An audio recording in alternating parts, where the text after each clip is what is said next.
चलो फिर सवाल नंबर 43। 43 में लिखना। हाँ 43 हो गया है, ठीक है 44 कर दो। 44 ये रिजल्ट है। If G and H, if G and H induced the same inner automorphism, induce the same induce the same inner automorphism, inner automorphism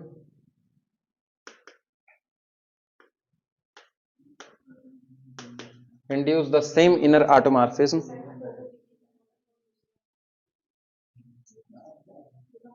a goes to log a base 10 तो नहीं है, a goes to log a base 10 तो नहीं है, वो already done हो चुका है ना, वो ऑलरेडी डन हो चुका है और ये 45वां होगा फिर ना, ये 45 होगा तो इसको 45 कर दो। वो 44 सुनो क्या होगा, 44 ये होगा mapping a goes to log a base 10 is an automorphism। ये ऑलरेडी हम लोग कर चुके एग्जांपल में, छोड़ दो 45 कर दो इसको, 45। अब सही है 45 पे। If G and H induce the same inner automorphism of a group capital G, then H inverse G conformly with a member of center of group capital G।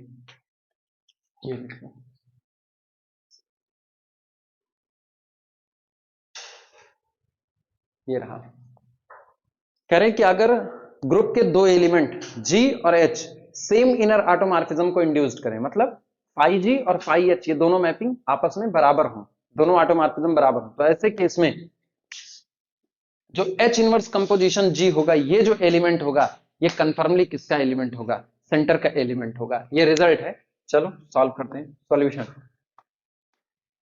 Solution जो इन्होंने कहा है उसी बात को मान लो। इन्होंने कहा है फाई G और फाई H दोनों ऑटोमॉर्फिज्म बराबर होंगे, लिखना सेंस, क्योंकि इन्होंने कहा है phi G is equal to phi H, तो इसका मतलब क्या हुआ, मैपिंग के बराबर होने का मतलब है कि phi G when operated on X result will be same as phi h operated on x for all x belong to our group capital G।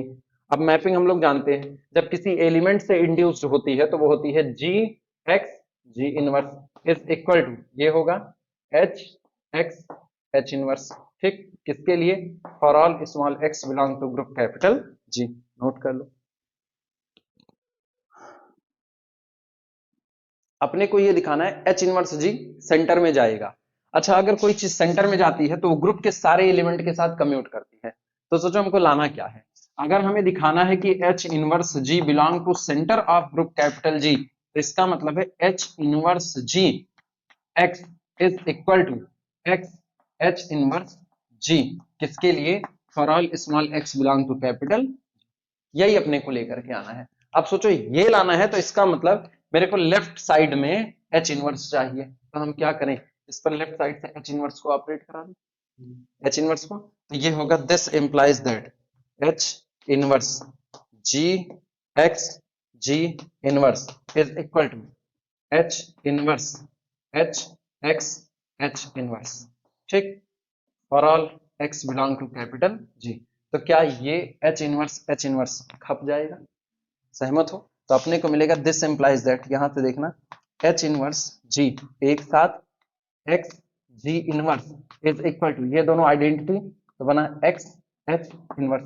अब आप एक काम करो, इधर से G को ऑपरेट करा लो, तो G ऑपरेट किया तो this implies that H inverse, अच्छा आप सीधे लिख रहे हैं H इनवर्स G X, और G ऑपरेट कराए तो G G इनवर्स एक दूसरे को नलीफाई कर दिए, तो this is equal to X H inverse G किसके लिए, for all x belong to group capital G। सहमत हो, इसका मतलब ये हुआ ये जो एलिमेंट है ये आपके ग्रुप के सारे मेंबर के साथ कम्यूट कर रहा है, तो ये किसका मेंबर हुआ, सेंटर का मेंबर हुआ। This implies that H inverse G confirmly belong to centre of group capital G।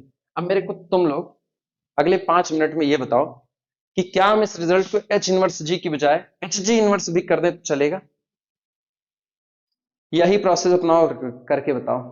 क्या पहले ये लिख लो, इत्मीनान से लिख लो, तब तक हम रोक दे रहे हैं इसको।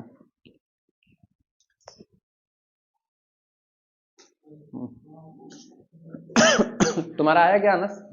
नहीं है ना? हाँ, ये रिजल्ट ना इसी पर ही बना हुआ है, एच इनवर्स जी। ठीक, मतलब तुम अगर और चाहो ना तुम जी इनवर्स एच कर दो, उससे दिक्कत नहीं है। रीजन है कि दोनों एलिमेंट जी और एच ये किसी ऑर्डर में तो लिए नहीं जा रहे हैं, आप कैसे भी ले सकते हो, लेकिन पहला जो बैठेगा ना वो आपके द्वारा चुने गए एक एलिमेंट का इनवर्स ही बैठेगा, और दूसरा वाला आपका मेन एलिमेंट बैठेगा। तो चाहे आप लिख दो H inverse G belong to centre, और चाहे आप लिखो G inverse H belong to centre, ये दोनों में से कोई भी रिजल्ट आपका सही होगा। लेकिन आप ये नहीं कर सकते हो H G inverse belong to centre. Clear हुआ कि नहीं? वो आप तब कर पाओगे जब आपका मेन ग्रुप क्या हो जाएगा, अबेलियन हो जाएगा। ठीक,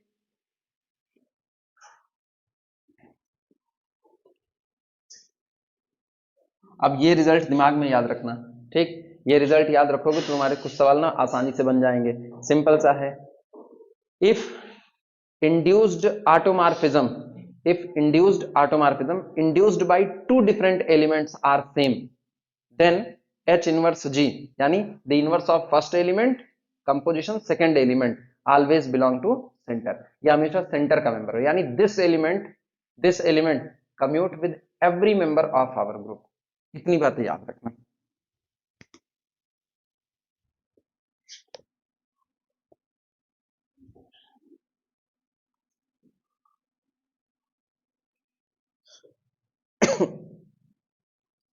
अब जैसे तुमको कोई इंफॉर्मेशन दे दिया ना, एक तुक्के में सवाल बना रहे हैं, मान लो तुमको एक कोई इंफॉर्मेशन दे दिया कि फॉर सम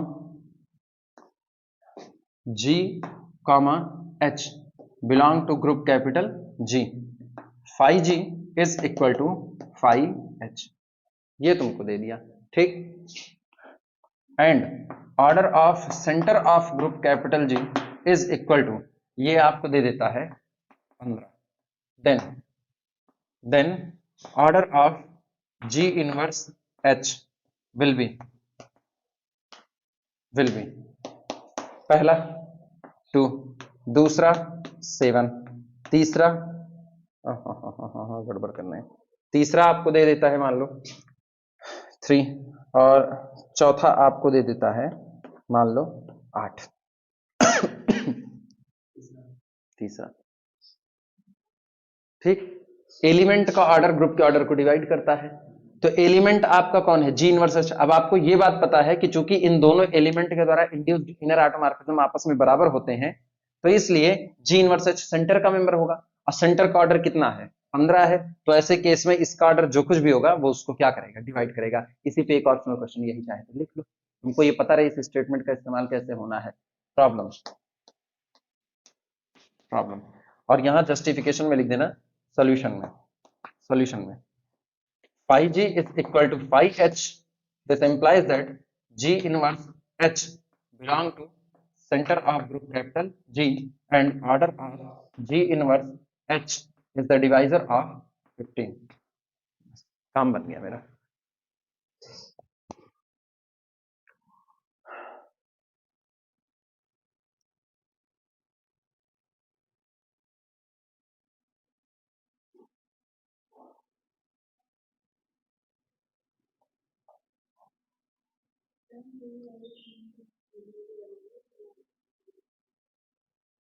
नहीं, मेरे ख्याल से उस पर कोई नहीं बना, जब पढ़ाए हुए थे तब वीडियो बनते नहीं थे। Two variable single variable, two variable Lagrange mean value theorem पे नहीं, वो एमएससी में पढ़ाए हुए थे, उसमें वीडियो नहीं बनाए थे।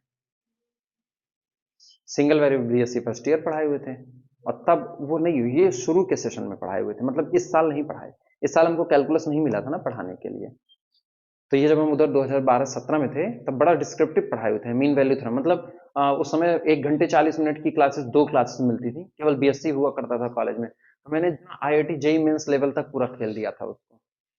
उस समय लड़कों को खूब पढ़ाए हुए थे, लड़के खुश हुए, मतलब ईयरली पैटर्न का अलग ही मजा होता है पढ़ाने का। तो उनको पढ़ा डाले थे, लेकिन तब वीडियो ही नहीं बनते थे, तब मेरे पास मोबाइल ही कौन सा था। तब मेरे पास वो था सैमसंग J7, उसमें क्या ही वीडियो बनेगा, 32 GB का इंटरनल स्टोरेज, हाँ, प्रोसेसर भी एकदम हल्का फुल्का। ये तो अब दौर बदल गया है। लैग्रांज मीन वैल्यू थ्योरम पढ़ना है ना? तो अच्छा, तुम्हारी बहन को नहीं, तो उस पे तो नहीं बना हुआ है, हम पे तुम लोगों को पढ़ना है। हाँ, पल्ले नहीं पड़ी उसको। हाँ, अच्छा वो नहीं समझ आई तो तुम सिखा दो एक दिन, एक दिन फोन पे करो, कहो हम एक दिन बताते हैं तुमको what is epsilon what is delta, जिंदगी बीत जाएगी इन दोनों के बाउंड के बीच में। हाँ हाँ हाँ हाँ, सिंपल सी थ्योरी। अपने लोग ही कहाँ, वो पता करना पड़ता है ना कि किस एन के लिए बातें सही होंगी। कभी कभी तो सेटिंग भी देनी पड़ती है ना। वो फंसता वही है जहां पे सेटिंग देनी पड़ती है। और सबसे तगड़ी सेटिंग वहां मिलती है ना जहां पे हम लोग अंडर रूट n+1+√n+2 वाले में फंसे हुए थे। वो सब तगड़े होते हैं। उसको तुम ही समझा दो एक दिन, क्योंकि वीडियो सुनेगी ना और नहीं समझ में आएगा। और या तो ग्रीन बोर्ड का वीडियो पढ़ा होगा, ग्रीन बोर्ड का लेक्चर होगा कुछ, अभी अभी जो आपकी बार पढ़ाए हुए हैं ना, उसमें भी epsilon delta. BSc first year में भी इस बार शायद पढ़ाए हैं बहुत डिटेल में। इस बार बीएससी फर्स्ट ईयर वालों को भी बहुत डिटेल में पढ़ाए हैं। पता कैसे चलता है कि आपने काफी डिटेल पढ़ाया है? जैसे हम तो हर साल डिटेल पढ़ाते हैं, लेकिन तुम लोग सीनियर थे, तुम लोग जब थे तो सीनियर थे, तो अब ये सी बात है तुम लोगों को समझ में आ गया। अब जो सेमेस्टर वाले आए हैं, ये तो पहला ही साल था इनका, पहला सेमेस्टर था ये कहो, तो इनको जब मैंने पढ़ाया तो क्लास में मान करके चलो जैसे 50 की स्ट्रेंथ बैठती थी, तो 50 में से 40 लोग जो थे, वो 40 लोग निकाल ले रहे थे एप्सिलॉन डेल्टा डिफिनेशन पर कि कंटिन्यूटी होगी कि नहीं होगी, सीक्वेंस कहाँ कन्वर्ट करेगा नहीं करेगा। जब 40 लोग निकाल लेते हैं ना, तो ये होता है कि हाँ आपने ठीक ठाक पढ़ाया हुआ है, तब ये फील आ जाता है। अब 10 लोग जो हैं, वो 10 लोग तो वो हैं जो बीच में घुन के तरीके से आते हैं ना, कभी आए क्लास कभी नहीं आए, कभी आए कभी नहीं आए, तो वो दिक्कत थी। तो अब की बार वाला भी पढ़ा हुआ है अच्छा खासा, लेकिन तुम पढ़ा दो वो ज्यादा सही है। अब इसी पर एक न्यूमेरिकल और करके दिखा रहे हैं, इसी स्टेटमेंट पर, इसका जवाब तुम ही लोग देना। लेट D13, ठीक, is given group, is given group, D13 is given group, then which of the following, then which of the following, आई है अभी घर पे ना दीपावली में, अभी आएगा, बस इसी में समझा दो उसको, काम हो जाएगा। Which of the following is oblique are true। अब तो टैलेंट दिखाने का मौका मिला है, अब तक तो तुमको फंक्शन के सवाल में अटकाई पड़ी रहती थी, अब कहो देखो अब टैलेंट क्या होता है। All inner automorphism, all inner automorphism,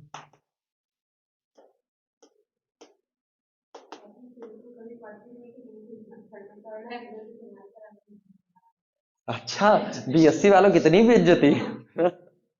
all inner automorphism induced, कह दो कोचिंग बहिनी 3-3 4-4 घंटा हम ही गर्मी झेले हैं। Induced by each reflection, each reflection of D13 is same। दूसरा, all inner automorphism, all inner automorphism,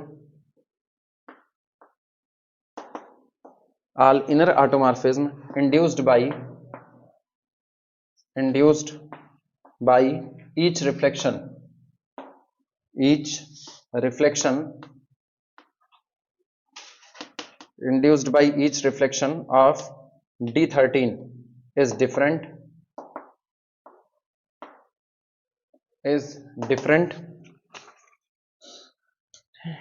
इसके बाद फिर चौथा, सम इनर ऑटोमॉर्फिज्म, चौथा सम इनर ऑटोमॉर्फिज्म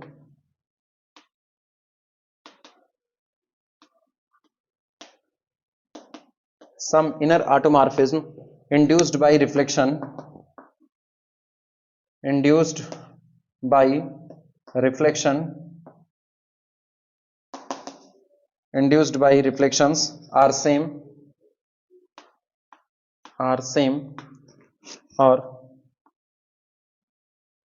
ये तीसरा होगा ना, चौथा काय लिख दिए हम, चौथा we can't predict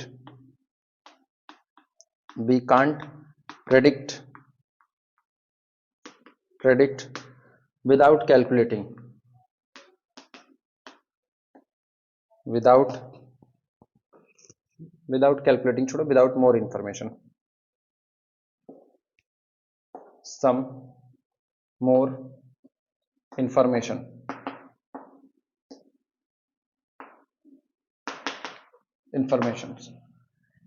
डी तेरा आपका दिया गया ग्रुप है। पहला स्टेटमेंट दे रहे हैं कि जितने भी इनर ऑटोमॉर्फिज्म होंगे induced by each reflection, 13 reflection है आपके पास, 13 रिफ्लेक्शन के द्वारा जो भी आपको इंड्यूस्ड इनर ऑटोमॉर्फिज्म मिलेंगे वो सब के सब आपस में बराबर होंगे, पहली बात। दूसरा, all inner automorphism induced by each reflection D13 is different, सब के सब अलग अलग होंगे। फिर तीसरा, some inner automorphism induced by reflections are same, कुछ बराबर हो जाएंगे। पहले में कह रहा है सब बराबर होंगे, दूसरे में कह रहा है सब डिफरेंट होंगे, तीसरे में कह रहा है कुछ बराबर होंगे, और इसमें कह रहा है we can't predict without more information, कुछ और इंफॉर्मेशन दीजिए तभी कुछ प्रेडिक्ट कर पाएंगे, अदरवाइज नहीं कर पाएंगे।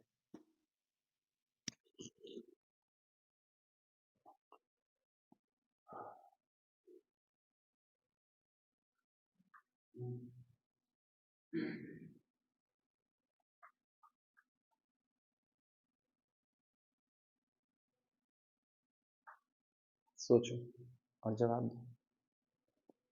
कौन सा? तीसरा, some inner automorphism induced by reflections are same.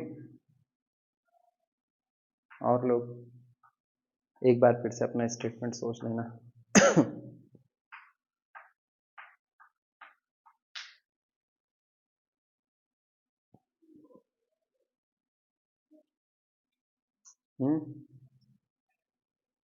सोच लो बच्ची, हम तुमको हिंट दे रहे हैं, इसी का इस्तेमाल है, लेकिन दिख नहीं रहा कि इसका इस्तेमाल होगा। यही जो स्टेटमेंट अभी करवाए ना, phi G is equal to phi H then G inverse H belong to centre, इसी का इस्तेमाल है, लेकिन तुमको बिल्कुल नजर नहीं आएगा, जानबूझ के बनाए हैं इसको, ये सेल्फ मेड है कह सकते हैं।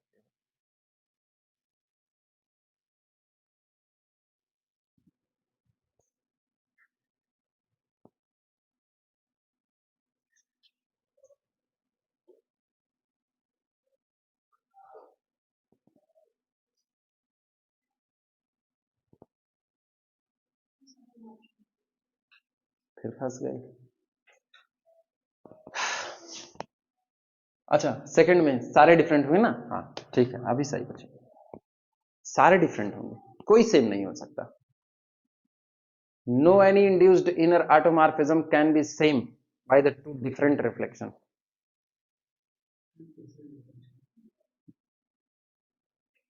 रीजन सुन लो, अब रीजन सुन लो क्यों हमने ऐसा कहा, ये बताओ। ये आ तो रहा है ना, ये वाला हिस्सा ये आ रहा है, ठीक है।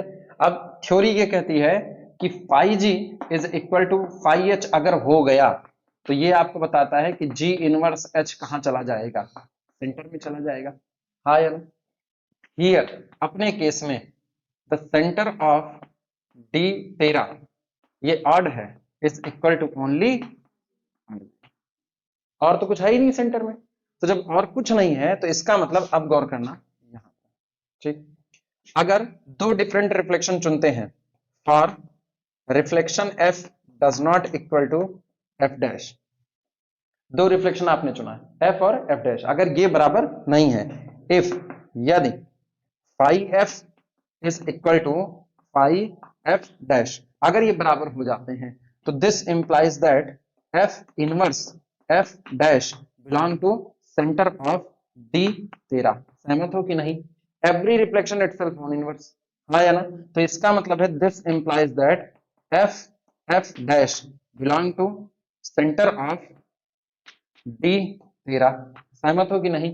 तो इसका मतलब ये हुआ F F dash is equal to only R0, और जो हो नहीं सकता, because F and F dash are different reflection, so they are not inverse of each other. तो इसका मतलब हुआ this implies that F F dash is equal to R0, not possible, not possible, पता नहीं आ रहा है कि नहीं आ रहा है, अरे नॉट पॉसिबल, ठीक। So only two is true, बस सब डिफरेंट होंगे क्योंकि आपने एफ और एडरेस पर कोई शर्त नहीं है, चाहे जो रिफ्लेक्शन उठाओगे कहानी यही फंसेगी आखिर।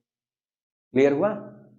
इसी स्टेटमेंट का इस्तेमाल है, ये गलत, ये गलत, ये गलत, हमने इतनी इंफॉर्मेशन से सारा काम कर दिया और इंफॉर्मेशन नहीं चाहिए, अब नोट कर लो।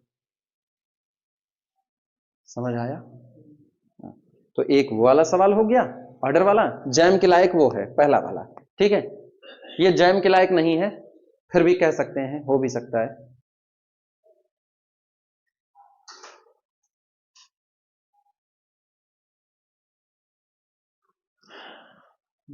एक काम कर लें,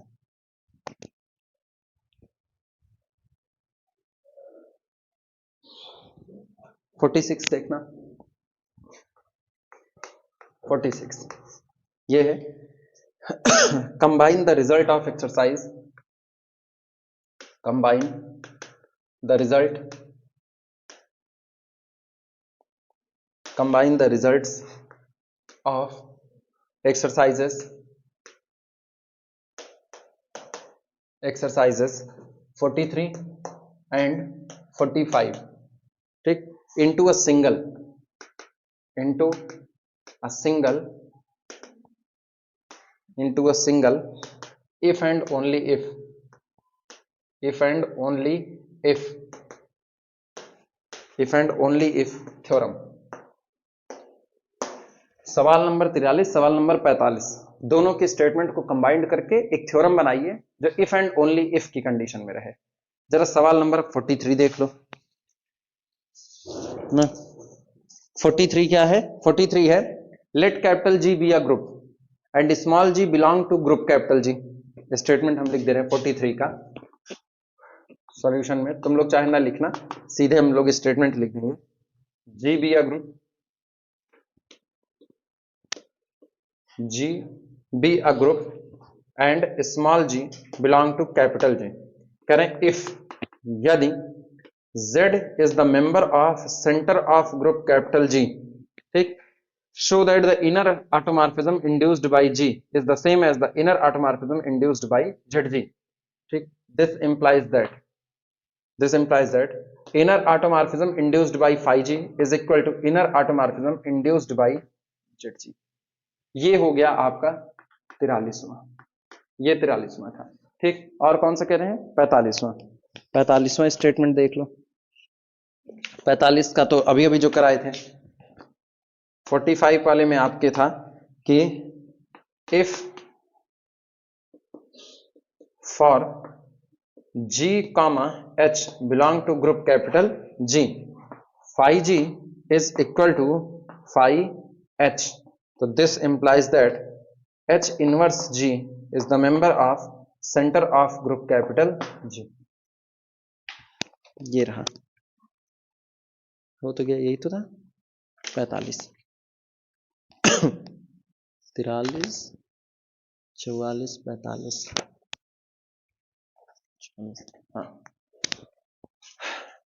अगर कैपिटल जी कोई ग्रुप है तो ग्रुप के किसी मेंबर के लिए, ग्रुप के किसी मेंबर के लिए, ठीक, उस मेंबर के द्वारा इंड्यूस्ड ऑटोमॉर्फिज्म और सेंटर का मेंबर उस पर ऑपरेट करे तब जो एलिमेंट बनेगा जेड जी, ठीक, उसके द्वारा इंड्यूस्ड ऑटोमॉर्फिज्म, ये दोनों आपस में बराबर होते हैं। एक स्टेटमेंट वहां पर था। फिर दूसरा स्टेटमेंट ये था कि अगर ग्रुप के दो अलग अलग मेंबर के लिए बने हुए इंड्यूस्ड ऑटोमॉर्फिज्म आपस में बराबर होते हैं तो एच इनवर्स जी किस में होगा? सेंटर में होगा। कंबाइंड करो, सिंगल स्टेटमेंट बनाओ।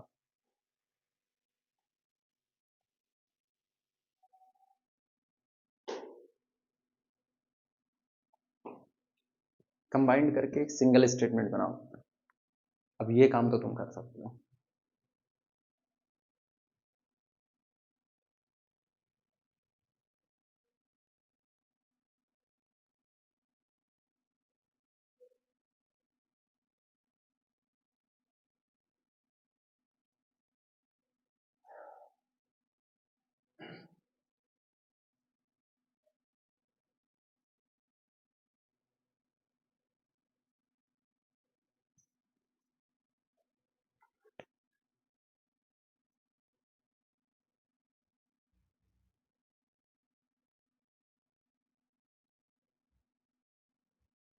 वीडियो रोक दे रहे हैं, तुम लोग टाइम ज्यादा ले रहे हो। केवल कंबाइंड में फिर एक स्टेटमेंट लिखना, वो सब कुछ केवल समझाने का था, यही लिखो बस। ये लिखो 43, ये लिखो 45, ठीक। कंबाइनिंग बोथ, कंबाइनिंग बोथ,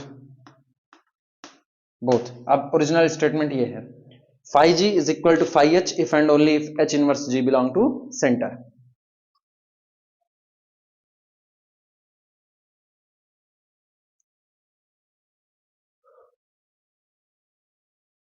ये स्टेटमेंट कुछ नहीं, ये स्टेटमेंट अगर तुमको समझना हो तो चूंकि हम इस्तेमाल करें h इनवर्स g का, तो मुझको z इनवर्स का इस्तेमाल ज्यादा अच्छा लगेगा।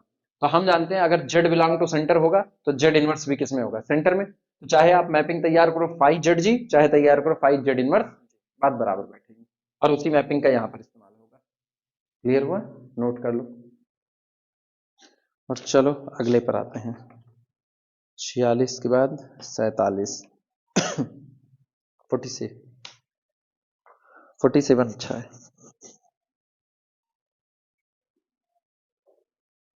मिटाया जाए।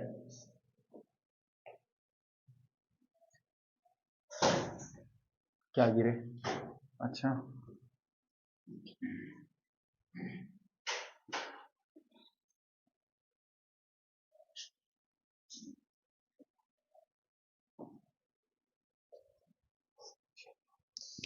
लिखना 47 है, if x comma Y both are the member of Sn, ठीक, जहां पर n ग्रेटर देन और इक्वल टू 3 है, then phi x is equal to phi y implies x is equal to y। कह रहे Sn में अगर आप दो मेंबर चुनते हो, Sn कौन है, permutation, collection of all permutation on n symbol. आप इसमें से कोई भी दो परमुटेशन अगर आप चुनते हो x और y, और उन दो परमुटेशंस के लिए इनर ऑटोमॉर्फिज्म बराबर आ जाता है, तो तय है ये दोनों एलिमेंट अलग अलग नहीं बल्कि कैसे रहेंगे, सेम रहे होंगे। इस पे घेरा मार देना, ये रिजल्ट है। Sn में इनर ऑटोमॉर्फिज्म का बराबर होना परमुटेशंस के आपस में बराबर होने की गारंटी है, ठीक। इसमें लिखना सॉल्यूशन, जो दिया गया वहीं से शुरुआत करो। Since inner automorphism induced by x is equal to inner automorphism induced by y, where, जहां पर x comma y belong to Sn and n greater than और इक्वल टू 3, ठीक। दिस इंप्लाइज, अभी अभी तो तुमने एक स्टेटमेंट पढ़ा, अगर दो लोगों से किसी भी ग्रुप में दो एलिमेंट के द्वारा तैयार किया गया इंड्यूस्ड ऑटोमॉर्फिज्म आपस में बराबर है, तो इसका मतलब x inverse y conformally belong to the centre of Sn। सहमत हो कि नहीं पुराने वाले से। और अगर ये सेंटर ऑफ Sn से है तो Sn में ये एक दूसरे के साथ कम्यूट नहीं होते, तो ये केवल और केवल कौन होगा, आइडेंटिटी, मतलब आइडेंटिटी मैप, एप्सिलॉन भी लिख सकते हो। क्लियर हुआ, यानी this implies that x inverse y is nothing, it is identity. पूरे पर x को ऑपरेट करा दो, this implies that y is equal to x operate कर दिया, काम हो गया, नोट कर लो।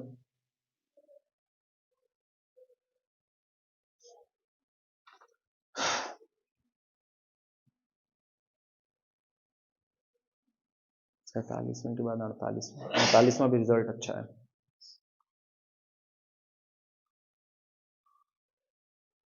Isomorphic image of centralizer is equal to centralizer of isomorphic image of element, ये अगला रिजल्ट होगा। मिटाया जाए 47 के बाद 48। आज मूड में थे नया चैप्टर पढ़ाने के, लेकिन फिर देखे हम कहे पीछे तो पूरे रिजल्ट भरे पड़े हैं, सवाल आगे लग गए, रिजल्ट अब आ रहे हैं, तो इनको अब कराना ही पड़ेगा। अच्छा बने कितने थे, खुद से लगे थे कुछ कि नहीं लगे थे, लगाए वगाए थे, नहीं दीपावली के उसमें तुम लगाए थे कुछ कि नहीं लगाए थे, दीपावली का कुमार कोई नहीं, हमसे भी नहीं लगे थे कुछ। चलो 48, हम खरीदारी में परेशान थे, तुम दीपावली में परेशान थे। Let phi be an isomorphism, कभी कभी ना पढ़ना भी अच्छा होता है, टेंशन ना लो। Phi be an isomorphism let phi be an isomorphism from group G to G bar, from group capital G to second group G bar, ठीक, and let small a belong to domain group capital G, then the isomorphic image of centralizer of element A, मतलब कैसे जाएगा, the isomer, हमको पता है सेंट्रलाइजर जो होता है एलिमेंट का सेंट्रलाइजर वो भी एक सब ग्रुप बनाता है, हाँ या ना, तो the isomorphic image of centralizer of A is equal to centralizer of the isomorphic image of element, चाहे आप पहले एलिमेंट का सेंट्रलाइजर निकाल लीजिए, एलिमेंट का सेंट्रलाइजर कौन होगा, उन लोगों का कलेक्शन जो इस एलिमेंट के साथ कम्यूट करते हैं, ठीक, उनका झुंड निकाल लो, फिर उसकी आप आइसोमॉर्फिक इमेज निकाल लो, तो वो जो इमेज का कलेक्शन आएगा वो कुछ और नहीं होगा, वो आपके ए की इमेज का सेंट्रलाइजर होगा। क्लियर हुआ कि नहीं, ठीक, नोट करना, सॉल्यूशन इसको लिख करके घेरा मार दो, ये रिजल्ट है, याद रखना पड़ेगा। चलो सॉल्यूशन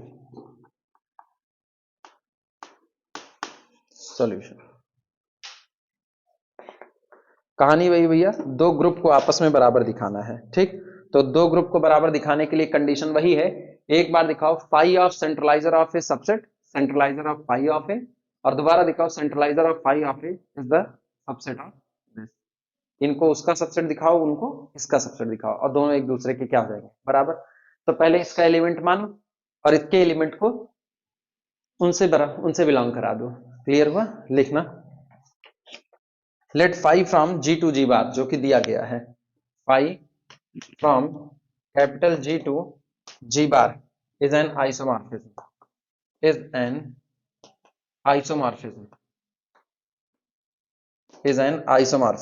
ठीक, we prove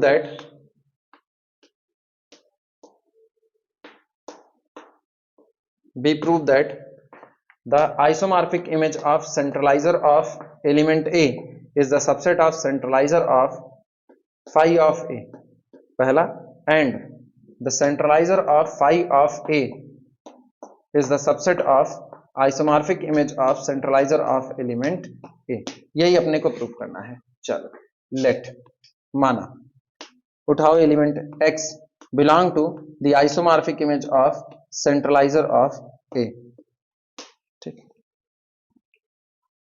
अच्छा ये बताओ, सेंट्रलाइजर ऑफ ए की अगर हम बात करें, जैसे सेंट्रलाइजर ऑफ ए, ये कलेक्शन होता है उन एलिमेंट का जो कि ग्रुप के मेंबर हैं, और कैसे हैं कि जी ए बराबर कितना होगा, ये जी होगा, लेकिन फॉर ऑल जी तो लगा नहीं है, बस कुछ एलिमेंट जो ए के साथ कम्यूट कर लें उन्हीं को हमको इकट्ठा करना है, और ये सेट कैसा होगा, नॉन इम्पैटिक, क्योंकि आइडेंटिटी तो होगा ही होगा, तो इसका मतलब इसके जो एलिमेंट होंगे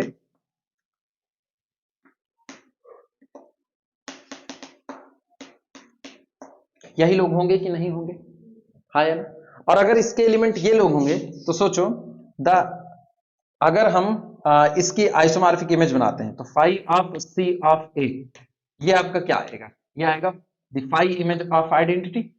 भाई जितने लोग बैठे हैं सबकी हम फाई से क्या निकाल लेंगे, इमेज, और उसका कलेक्शन कर लेंगे, और क्या होगा, फाई ऑफ G1, अगला कौन होगा, phi of G2 up to so on, ऐसे लोगों का कलेक्शन होगा। तो जब आप कहते हो माना x बिलोंग करता है द आइसोमॉर्फिक इमेज ऑफ सेंट्रलाइजर, तो इसका मतलब आप x को यहां से मान रहे हो, तो for some G belong to group capital G, x is nothing, it is phi of G type element. सहमत हो कि नहीं सहमत हो, लिखना इसी बात को, x belong to phi of centralizer of G implies that x is equal to the phi image of G for, जहां पर ये जो G होगा ये कहां से होगा, सेंट्रलाइजर ऑफ A से, G belong to centralizer of element A। सहमत हो इतनी बात से, इसमें कोई कंफ्यूजन, यानी दिस इंप्लाइज दैट, इसका मतलब ये हुआ कि x into the phi of A is equal to, अब हम चेक कर रहे हैं, एक्चुअली मैंने x को कहां से लिया है, the isomorphic image of centralizer of A से लिया है, और इसको बैठाना कहां है, centralizer of phi of A में, लेकिन कोई भी चीज centralizer of phi of A में तभी जा सकती है जब वो फाई ऑफ A के साथ क्या कर जाए, कंप्यूट करे, तो हम क्या कर रहे हैं, हम x को फाई ऑफ ए के साथ प्रोडक्ट करा रहे हैं और लाना क्या है, x into phi of A is equal to phi of A into X. तो x को धीमे से उधर कर देना है, कैसे करेंगे वो देखना। अब x की वैल्यू रखो, x की वैल्यू है कितनी, फाई ऑफ जी और इंटू फाई ऑफ कितना ए लिखा जा सकता है। लेकिन अपने को पता है फाई कौन है, आइसोमॉर्फिज्म है, और अगर फाई आइसोमॉर्फिज्म है तो this is equal to the phi image of कितना g इंटू ए लिखा जा सकता है। लेकिन g कौन है, g कौन है, सेंट्रलाइजर ऑफ ए का मेंबर है, तो इसका मतलब ये आया कितना, phi of A into, because G is the member of centralizer of A, वो ए के साथ तो कम्यूट करेगा। और फिर चूंकि फाई कौन है, आइसोमॉर्फिज्म है, तो फिर ये ब्रेक होगा phi of A into phi of G. लेकिन गौर करो फाई ऑफ जी कौन है, एक्स है, this is equal to phi of A into X. अब सोचो आया क्या, क्या एक्स फाई ऑफ ए के साथ कम्यूट कर गया कि नहीं, और जो फाई ऑफ ए के साथ कम्यूट कर गया वो फाई ऑफ ए के सेंट्रलाइजर में होगा। यानी this belong to, this implies that x belong to क्या लिखना था, centralizer of phi of A. Clear हुआ, नोट कर लो पहली बार।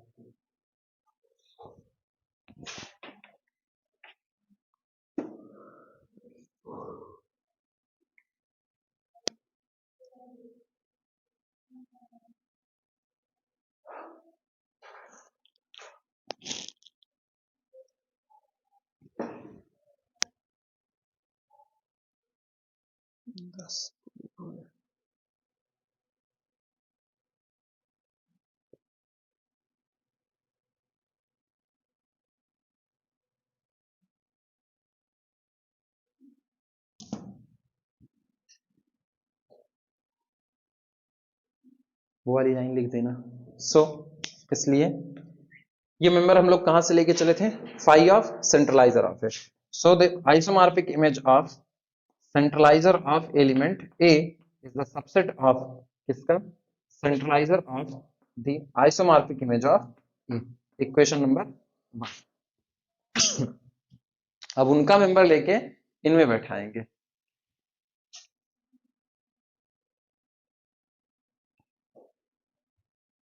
मिटाए जाए,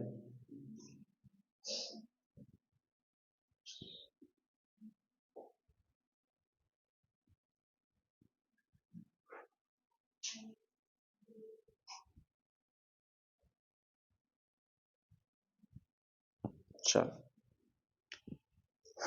लिखना। फिर अगला, अगेन लेट या नाउ लेट, जो भी मन कहे। Now let small x belong to centralizer of phi of A, small x belong to centralizer of phi of A. अच्छा, अगर x centralizer of phi of A में है तो फाई ऑफ ए के साथ क्या करेगा, कम्यूट करेगा। यानी this implies that x into phi of A is equal to phi of A into X लिखा जा सकता है, नोट करो। और इसका मतलब ये हुआ कि this implies that there exist a G belong to our group capital G such that यहां हमारे ग्रुप में एक मेंबर ऐसा जरूर होगा कि उस मेंबर की इमेज फाई ऑफ G क्या होगी, X होगी। नहीं समझे, नहीं समझ पाए, सुनो। चाहो तो ना दिक्कत लगे तो एक फिगर बना लेना। ये आपका ग्रुप है, यहां पर, यहां से यहां पर हम लोग क्या ले रहे हैं, एक mapping phi is an isomorphism from G to G bar. ये है फाई, और ये दोनों ग्रुप एक दूसरे के क्या हैं, आइसोमॉर्फिक हैं। ठीक, यहां पर ये रहा एलिमेंट ए, ठीक, और इसको हम बोल दे रहे हैं, ये जो अंदर का हिस्सा है this is the centralizer of element A. हाँ है ना, तो ऑब्वियस सी बात है आइडेंटिटी तो आएगा आएगा। तो यहां पर फिर हम एक एरिया बना दे रहे हैं, और ये एरिया हो जाएगा the phi image of centralizer of ए। तो ये बताओ, अगर इधर आइडेंटिटी है तो इधर फाई ऑफ आइडेंटिटी होगा कि नहीं होगा। अगर इधर खुद ए है तो क्या इधर आपके पास फाई ऑफ ए होगा कि नहीं होगा, क्योंकि यहां से वहां तो मैपिंग है। अगर यहां पर कोई एलिमेंट G है तो इधर आपके पास क्या फाई इमेज ऑफ G होगा कि नहीं होगा। आपने क्या माना, आपने कहा कि माना x belong to centralizer of phi of ए, तो सेंट्रलाइजर ऑफ कुछ उल्टा बना दिए क्या?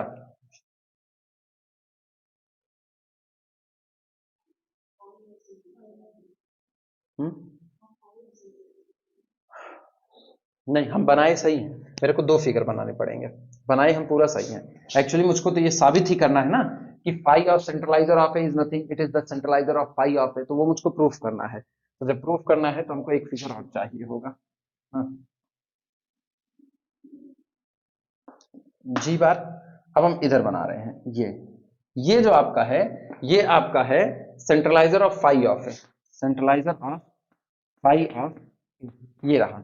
तो सोचो ये हो क्या रहा है, फाई ऑफ ए का सेंट्रलाइजर, तो यहां पर मेरे पास कौन बैठा है, फाई ऑफ ए, और इस पूरे घेरे में वही लोग आ सकते हैं जो फाई ऑफ ए के साथ कम्यूट करें। तो मेरे को एक बात पता है, आइडेंटिटी की इमेज वो इसके साथ कम्यूट करेगी कि नहीं करेगी? क्यों? क्योंकि मेरे को पता है आइडेंटिटी की इमेज जी बार में क्या होगी, ई डैश होगी। हाँ या ना? Identity always map on identity, एक आइसोमॉर्फिज्म हमेशा आइडेंटिटी को कहां भेजेगा, आइडेंटिटी पर ही भेजेगा। अच्छा, इसके बाद फिर अब आप क्या कह रहे हो, आप यहां पर मान क्या रहे हो, आप मान रहे हो माना एक्स सेंट्रलाइजर ऑफ फाई ऑफ ए का मेंबर है, मतलब एक्स फाई ऑफ ए के साथ कम्यूट करता है। तो इसका मतलब अगर आप यहां पर कोई एक्स चुनते हो तो एक्स फाई ऑफ ए के साथ कम्यूट करेगा, सहमत हो? लेकिन आप फाई ऑफ ए का पूरा सेंट्रलाइजर यहां इकट्ठा किए हो तो ऑब्वियस सी बात है ये आपके रेंज का ही तो हिस्सा होगा, और जब ये रेंज का हिस्सा होगा तो रेंज में जितने लोग मौजूद हैं उन सबकी यहां पर प्री इमेज होगी। वो सारी जाए बात भाड़ में, अपने को ये पता है कि आप बात किसकी कर रहे हो, आइसोमॉर्फिज्म की। आइसोमॉर्फिज्म मैपिंग पूरी की पूरी क्या होती है, आंटो होती है। तो इसका मतलब आपके पूरे ग्रुप में जितने मेंबर हैं, जी बार में आपके पूरे कोडोमेन में जितने मेंबर हैं उन सब की प्री इमेज यहां पर आएगी, और उसी कोडोमेन का हिस्सा ही तो सेंट्रलाइजर, और ये सेंट्रलाइजर ऑफ फाई ऑफ ए है। जब ये कोडोमेन का ही हिस्सा है तो यहां बैठे हुए एलिमेंट की भी प्री इमेज आएगी कि नहीं आएगी? तो इसका मतलब इस एक्स के लिए आपके पास इसी ग्रुप में एक मेंबर ऐसा होगा,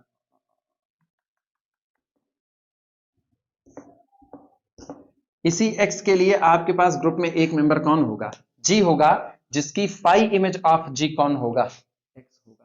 क्लियर हुआ कि नहीं? तो यहां पर लिख रहे हैं this implies that there exist small G belong to capital G such that the phi image of G belong to is equal to capital X, लिखा जा सकता है। तो आप एक्स को हटाओ, सो दिस इंप्लाइज दैट ये आपका कितना हो गया, phi of G into phi of A is equal to phi of A into phi of G, लिख सकते हैं।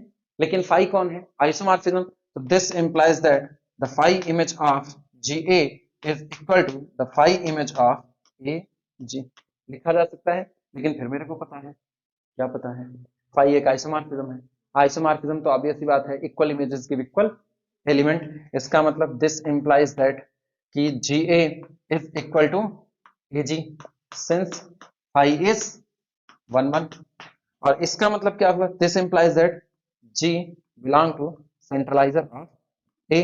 लेकिन जी एक्चुअल में है कौन, किस पे?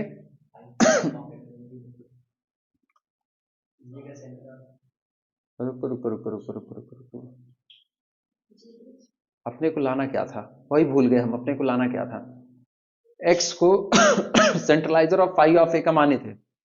अब एक्स को लेकर के कहां जाना था, एक्स को फाई ऑफ सी में लेकर के जाना था, और एक्स एक्चुअल में फाई ऑफ जी। तो इसका मतलब दिस इंप्लाइज दैट कि phi of G, phi of G belong to the phi of centralizer of, काम बन गया मेरा, नोट कर लो।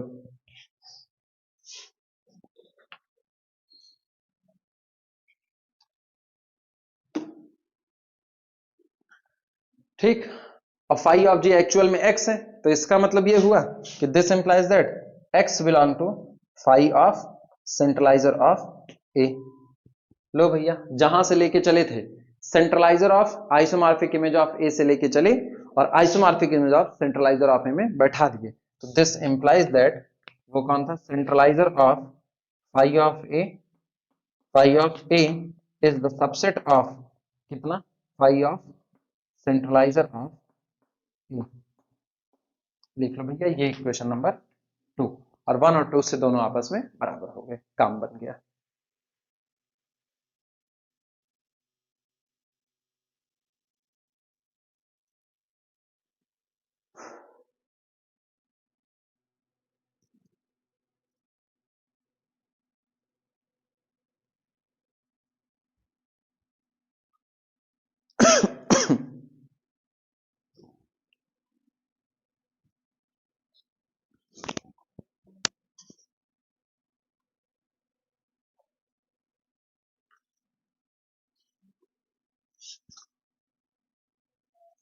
खास खास रिजल्ट आज हो जाएंगे सारे खत्म।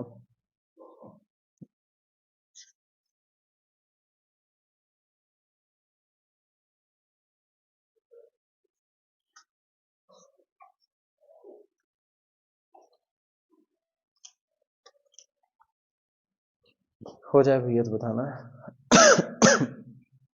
वो लास्ट लाइन लिख देना, फ्रॉम इक्वेशन 1 एंड 2, और यही वाली बात लिख देना, from equation 1 and 2 isomorphic image of centralizer of element is equal to centralizer of isomorphic image of element.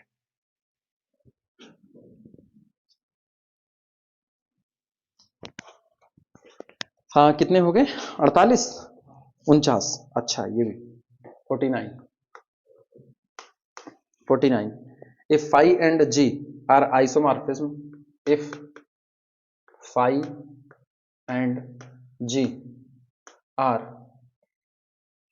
g ने gamma, if phi and gamma are isomorphism,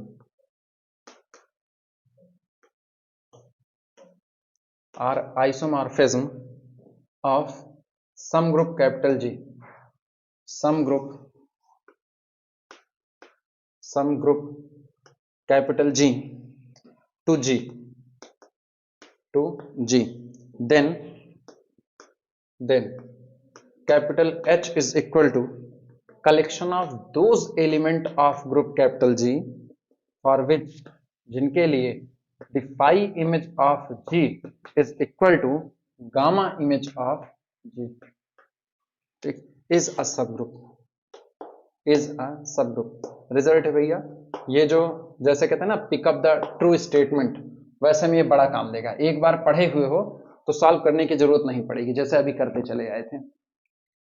कुछ कह नहीं रहे, कह रहे हैं जी से जी में फाई और गामा ये दोनों ऑटोमॉर्फिज्म है, और दोनों सेम ऑटोमॉर्फिज्म है इसकी गारंटी नहीं दिया है, अलग भी हो सकते हैं, लेकिन दोनों के साथ एक बिहेवियर तय है कि वो क्या करते हैं, कुछ एलिमेंट की इमेज को सेम रख देते हैं। तो जिन एलिमेंट की इमेज फाई और गामा से सेम रखी जा रही है उनका अगर कलेक्शन करोगे तो वो भी कैपिटल जी के लिए किसका काम करेगा, सब ग्रुप का काम करेगा। एग्जांपल के तौर पर कि अगर आपके पास यहां पर कैपिटल जी में एलिमेंट है आइडेंटिटी, उसके बाद आपके पास एलिमेंट है G1, एलिमेंट है आपके पास G2, element G3, element G4, G5, G6 मान ले इतने हैं, तो इधर आपके पास फिर वही है कैपिटल जी, इनसे इनके बीच में एक फाई और दूसरा गामा, दो आइसोमॉर्फिज्म डिफाइन किए जा रहे हैं, अलग अलग टाइम पे अलग अलग डिफाइन किए जा रहे हैं। तो ये बताओ कोई भी आइसोमॉर्फिज्म आइडेंटिटी को तो आइडेंटिटी पर ही मैप करेगा, हाँ या ना? तो चाहे कहो फाई इमेज ऑफ आइडेंटिटी, चाहे कहो गामा इमेज ऑफ आइडेंटिटी, ये तो आपकी बराबर बराबर बैठेगी। अब जीवन की जो इमेज निकल करके आई फाई इमेज ऑफ जीवन, और आपने जीवन की इमेज किससे निकाली, गामा से निकाली, तो आप निकाले गामा इमेज ऑफ जीवन, और ये आपस में बराबर नहीं आई, ठीक, तो इनको छोड़ दो। G2 की इमेज निकालो, G2 की एक इमेज आएगी फाई इमेज ऑफ G2 और दूसरी आएगी गामा इमेज ऑफ G2, और मान लो ये दोनों आपस में कैसी आ गई, बराबर आ गई। फिर यही काम आप किसके साथ करो, G3 के साथ, तो फाई इमेज ऑफ G3 और does not equal to gamma image of G3, मतलब G3 पर फाई और गामा ऑपरेट करते हैं और डिफरेंट इमेज देते हैं, लेकिन जब G4 पर काम करते हैं तो फाई इमेज ऑफ G4 बराबर बैठ जाता है गामा इमेज ऑफ किसके, G4 के। इसी तरह से G5 के लिए फाई इमेज ऑफ G5 बराबर हो जाता है गामा इमेज ऑफ G5 के, लेकिन last phi image of G6 does not equal to gamma image of G6, ये कहानी होती है। तो सोचो जिनके जिनके लिए बराबर हुआ उनको इकट्ठा कर लो। Then capital H is equal to किसके लिए बराबर हुआ? आइडेंटिटी के लिए। और किसके लिए? G2 के लिए। इसके बाद किसके लिए? G4 के लिए। फिर किसके लिए? G5 के लिए। इतने के लिए बराबर हुआ। करें इन एलिमेंट का जो कलेक्शन होगा is a subgroup, is a subgroup of capital G। सवाल समझ में आया? यही इसका सवाल है। चले सॉल्व किया जाए। ये सब बनाने की जरूरत नहीं है, ये केवल तुमको समझाने के लिए कर दिए। मिटा दें।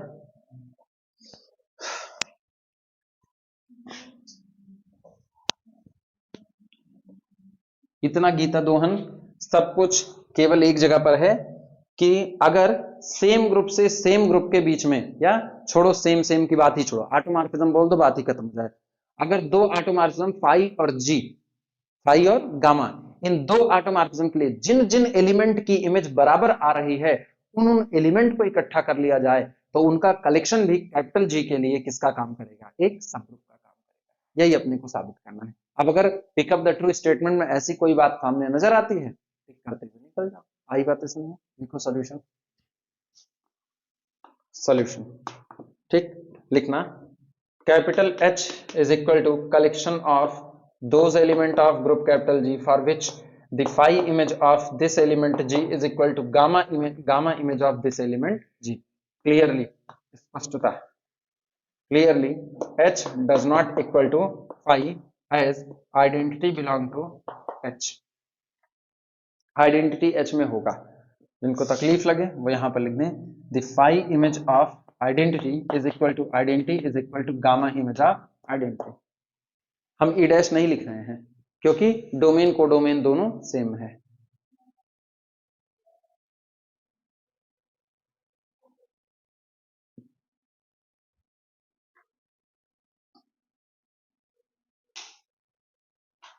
चलिए वन स्टेप टेस्ट लगाएं।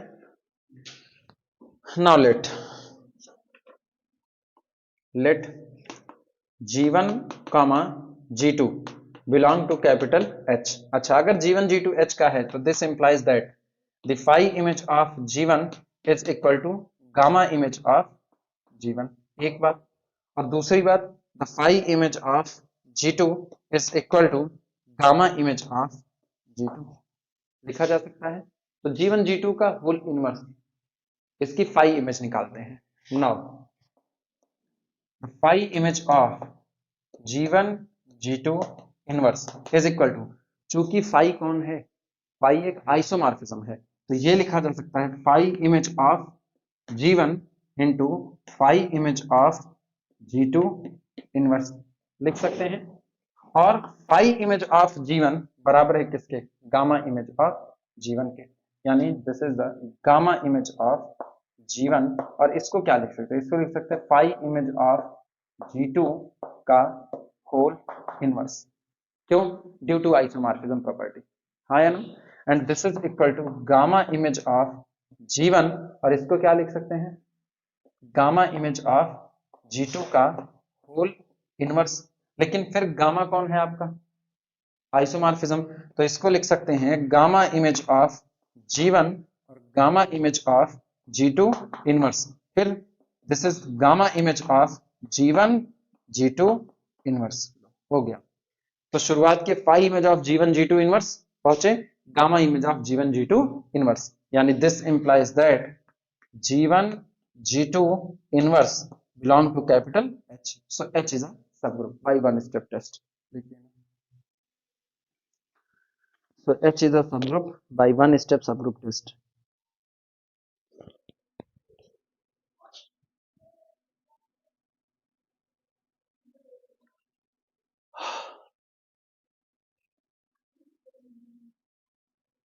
ग्यारह सवाल और बचे, 60 है। न्योता भर बचा है बस। क्या आप देख के लग रहा है ये सब लग जाते? लग जाते ये सब?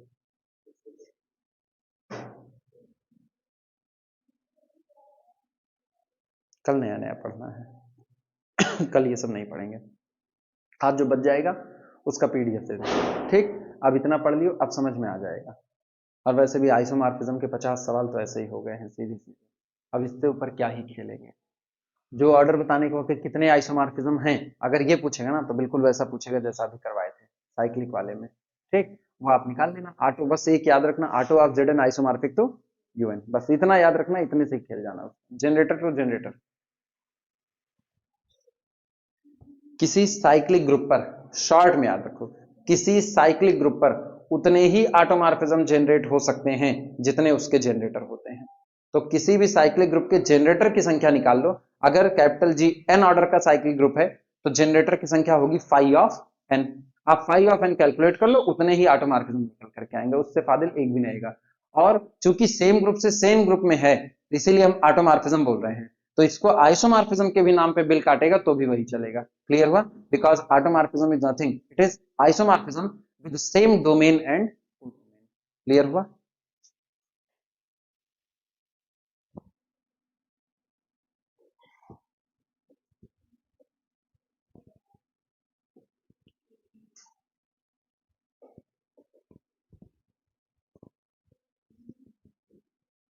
चलो, हाँ 50वां देखना।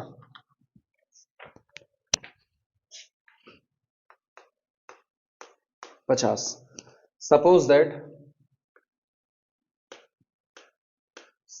that beta is an automorphism, beta is an automorphism,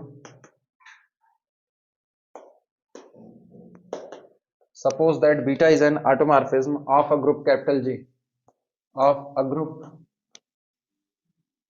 capital G, ठीक, then capital H is equal to collection of those member of group capital G for which beta square of G is equal to G, ठीक, is a subgroup of G, is a subgroup, is a subgroup of capital G. Can I prove and generalize it? इसको साबित भी कीजिए और generalise कीजिए। Prove and generalise, generalise it. इसको लिख करके भैया घेरा मार दो।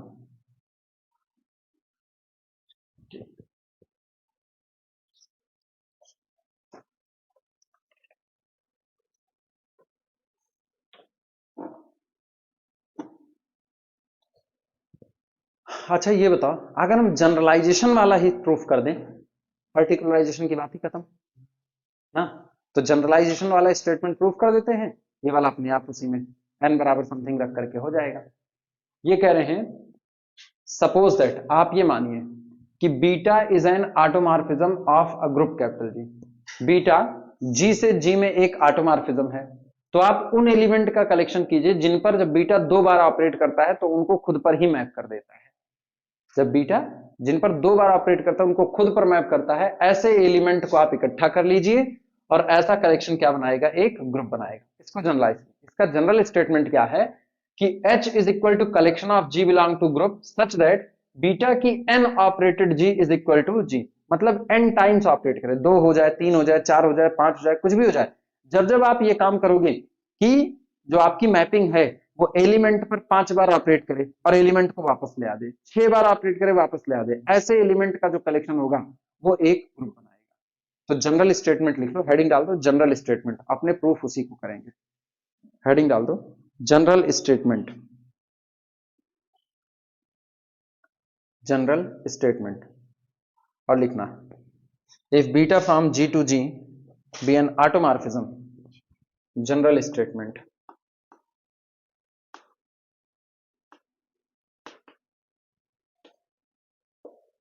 जनरल स्टेटमेंट इसमें लिखना इफ, यदि beta from G to G be an automorphism, be an automorphism,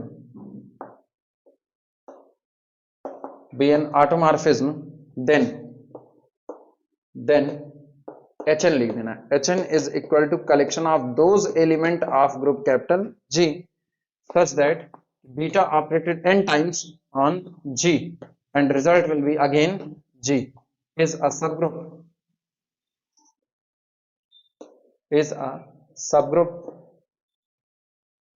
of capital G। ये G के लिए एक सबग्रुप का काम करेगा। अब इसी रिजल्ट को प्रूव कर दो, काम हो जाएगा। अच्छा ये बताओ, वन स्टेप सबग्रुप टेस्ट सबको आता है। एक बात तो तय है कि आइडेंटिटी मैप ऑन आइडेंटिटी, ठीक।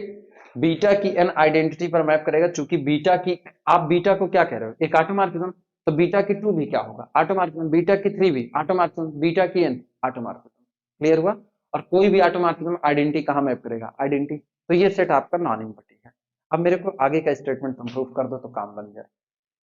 कर सकते हो सॉल्यूशन में। Beta is an automorphism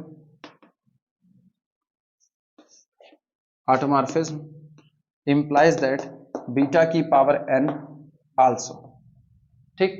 so beta की n operated on identity is equal to identity, ठीक। implies that identity belong to Hn, implies that Hn does not equal to phi। Hn कभी भी empty नहीं हो सकता है।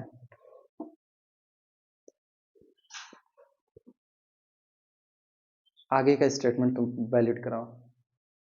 One step subgroup test.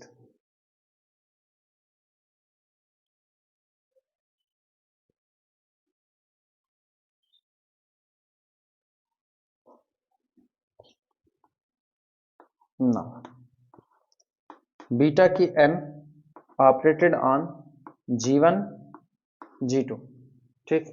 यहां पर लिख देते हैं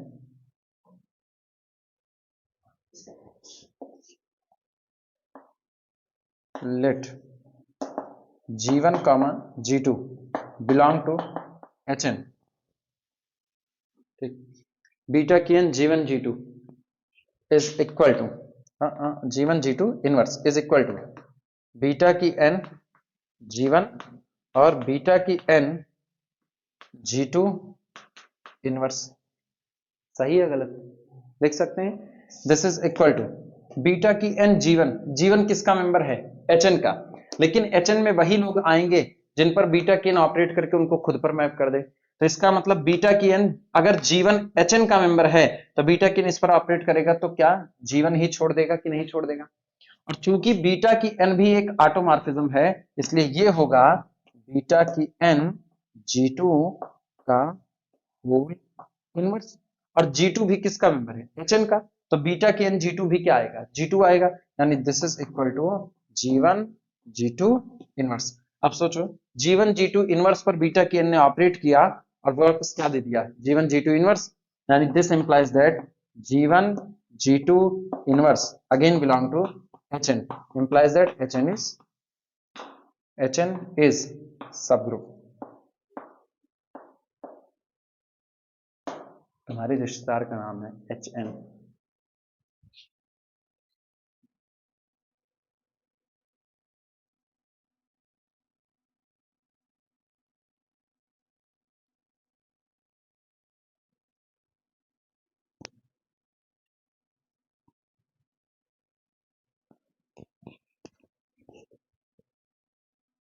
लिखना 51।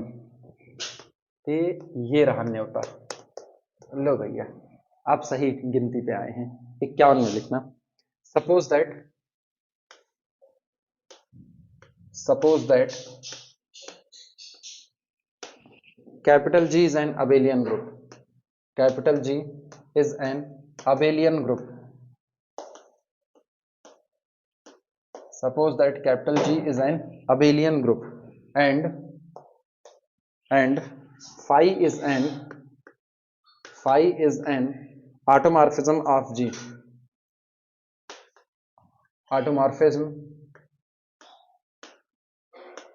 Phi is an automorphism of capital G। Prove that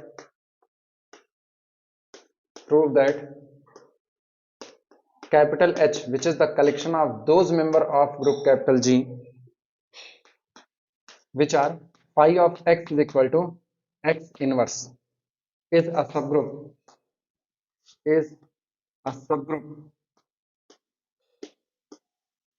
subgroup of capital जी। लिख करके घेरा मार लो स्टेटमेंट का। अगर जी से जी में फाई कोई ऑटोमॉर्फिज्म है और ऐसा तो ऐसे लोगों का कलेक्शन जो अपने इनवर्स पर मैप होते हैं उनका कलेक्शन भी कैपिटल जी के लिए किसका काम करेगा? सब ग्रुप का काम करेगा। सवाल समझ पाए? ग्रुप से सिर्फ उन मेंबर को चुनो जिनकी इमेज फाई के द्वारा अपने ही इनवर्स पर बन रही है, तो ऐसे लोगों का कलेक्शन एक सब ग्रुप बनाएगा दिए गए ग्रुप कैपिटल जी के लिए। सॉल्यूशन भैया ये काम खुद से कर लो, हाँ या ना? Identity always map on identity, हाँ या ना? आइडेंटिटी इटसेल्फ ओन इनवर्स, तो इसका मतलब सेट आपका कैसा हो गया? Non empty. बाकी वन स्टेप से तुम दिखा दो फटाफट, 2 मिनट में है या हम ही लिख दें? क्लियरली लिख लो, H does not equal to phi as identity inverse is equal to identity and the phi image of identity is equal to identity. ठीक, implies that identity belong to capital H. Now let माना G1 comma G2 both H1 H2 लिख दो, ज्यादा अच्छा रहेगा ना। H अच्छा उधर ऊपर ना, H1 comma H2 belong to capital H। ठीक, तो phi image of H1 H2 is equal to कितना होगा ये? H1 H2 का होल इनवर्स वहां मैप होगा और H1 H2 का होल इनवर्स है, तो दिस इज इक्वल टू, अच्छा चूंकि ग्रुप अबेलियन है, ये शर्त है, ग्रुप आपका कैसा है?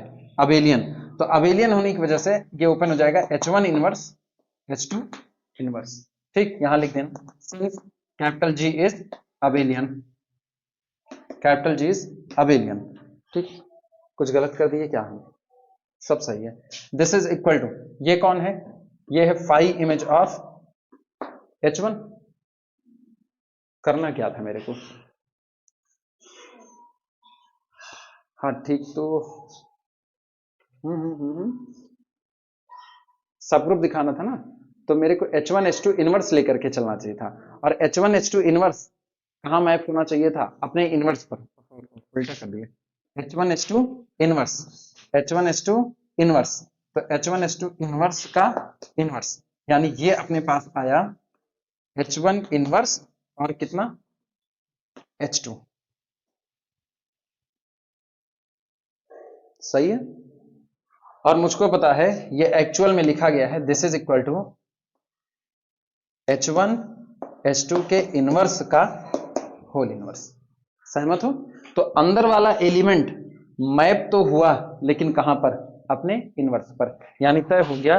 This implies that H1 H2 inverse belong to capital H, and this implies that capital H is a subgroup, which is a subgroup of capital G। ये G के लिए किसका काम करेगा? सबग्रुप का। नोट कर लो।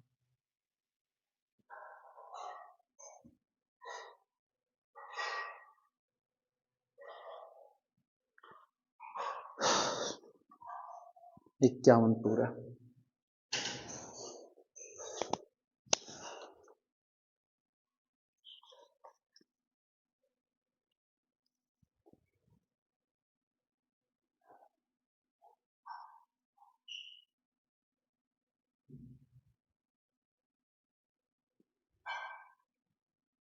कितने तक पहुंच पाएंगे? हाँ था।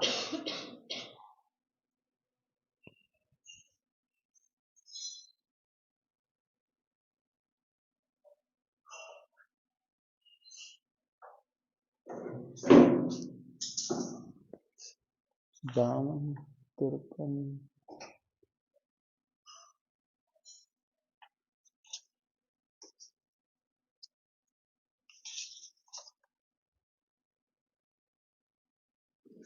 छप्पन।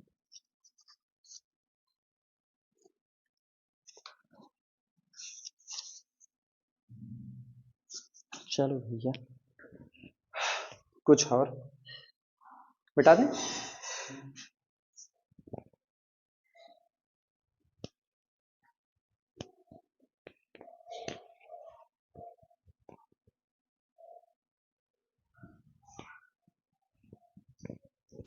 51 के बाद 52 लिखना। 51 हो गया ना, हाँ 52 तो 52 में लिखना, given a group capital G, defined a new group G star, given a group capital G, given a group capital G, define a new group, define a new group, define a new group G star, that has the same element as capital G, that has the same element, the same elements, that has the same elements as capital G with the operation star, with the operation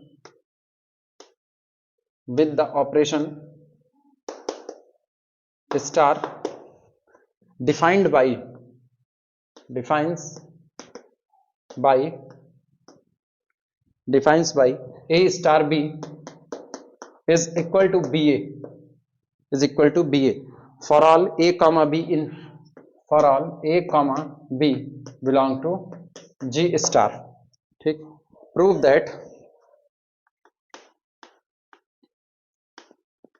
that phi mapping from G to G star defined by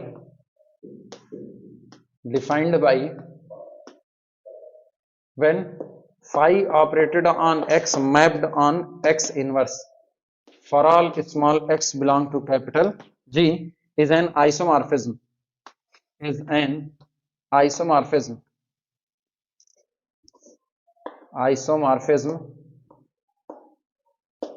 is an isomorphism from G onto G star। ये सही सवाल है।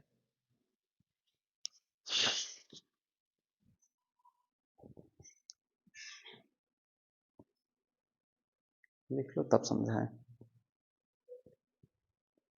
तक इनको रोक दिया जाए।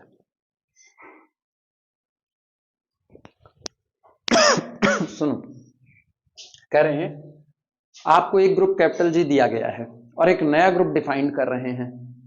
इधर आपको कैपिटल जी दे दिया गया, ठीक, इधर एक नया ग्रुप डिफाइंड कर रहे हैं जी स्टार, जी स्टार, कह रहे हैं G star that has the same element as capital G, वो भी वैसे ही एलिमेंट रखता है जैसे एलिमेंट कौन रखता है, ये रखता है, ठीक, विद द ऑपरेशन स्टार, लेकिन अब ये अपना ऑपरेशन स्टार रखेगा। और कैसा ऑपरेशन रखेगा ये बताओ। आटोम जो एलिमेंट इसके पास हैं ई ए बी, छोड़ो यार, G1 G2 G3 G4 G5, इस तरीके से एक और कर दे, छोड़ो G5 तक, 6 एलिमेंट इसके पास हैं, नए एलिमेंट नहीं है, सेम एलिमेंट उसके पास है, अलग नहीं, E G1 G2 G3 G4 और G5 सेम एलिमेंट है। तो ये बताओ ऐसे में तो इन दोनों के बीच में ना हम G बराबर G स्टार कर दें, सही या गलत? ऐसे में हम G बराबर G स्टार लिख दें, सही या गलत? Group G is the same as the group G star, सही बात या गलत बात? जो एलिमेंट इसके पास है वही एलिमेंट उसके पास है, ऑपरेशन अलग है, ठीक है, ऑपरेशन सेम नहीं लिख सकते हैं। यही मेन बात ध्यान देने की है इसमें, कि भले एलिमेंट सेम हो जाएं लेकिन ग्रुप एलिमेंट से ज्यादा किस पर डिपेंड करता है, ऑपरेशन पर डिपेंड करता है कि आपका ऑपरेशन कैसा। भाई 2x2 की मैट्रिक्स का सारा कलेक्शन ले लो, ऑपरेशन आप अलग तरीके से, एडिशन का ऑपरेशन नॉर्मली डिफाइन करो, वो एक ग्रुप है, आप एडिशन को नए सिरे से डिफाइन कर दो, वो भी एक ग्रुप होगा, ठीक, लेकिन दोनों ग्रुप सेम एलिमेंट रखने के बावजूद भी सेम नहीं होंगे। क्लियर हुआ? आज कह रहे हैं इनका ऑपरेशन जैसा डिफाइंड हो वो अपनी मर्जी, लेकिन उनका ऑपरेशन डिफाइंड कर दिया गया। कैसा डिफाइंड किया गया? कहा यह गया कि जब ए स्टार बी किया जाएगा तो रिजल्ट में कुछ और नहीं क्या आ जाएगा, बी ए आ जाएगा, रिजल्ट में बी ए चढ़ेगा, ठीक। अब मैपिंग डिजाइन कर रहे हैं, दोनों के बीच में एक मैप ले रहे हैं फाई। फाई कैसी मैप है? जो x को x इनवर्स पर मैप करेगी। जैसे आइडेंटिटी इटसेल्फ ओन इनवर्स, तो आइडेंटिटी को कहां मैप करेगी? आइडेंटिटी पर। अब मान लो G1 का इनवर्स होता G2, तो G1 को कहां मैप करती? G2 पर। तो G2 को कहां मैप करती? G1 पर। अगर G3 का इनवर्स G5 होता तो इसको कहां मैप करती? G5 पर। और G5 को कहां मैप करती? G3 पर। लेकिन G4 इटसेल्फ ओन इनवर्स होता तो खुद पर ही मैप हो जाता, किस पर? G4 पर। तो इस तरीके की जो मैपिंग है, जो एलिमेंट को उसके इनवर्स पर ही मैप करती है, आपको इसी मैपिंग को क्या दिखाना है? आइसोमॉर्फिज्म दिखाना है। जी से किस में? जी स्टार में। सवाल समझ आया? चलें शुरुआत करें।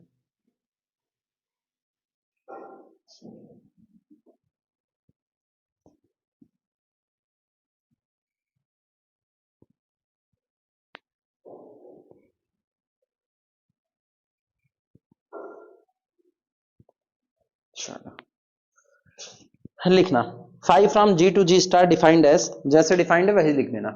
Solution 5 from G to G star, ठीक, डिफाइंड एज जो इस तरीके से परिभाषित है कि phi image of x is equal to x inverse for all x belong to domain capital G, ठीक। एंड इन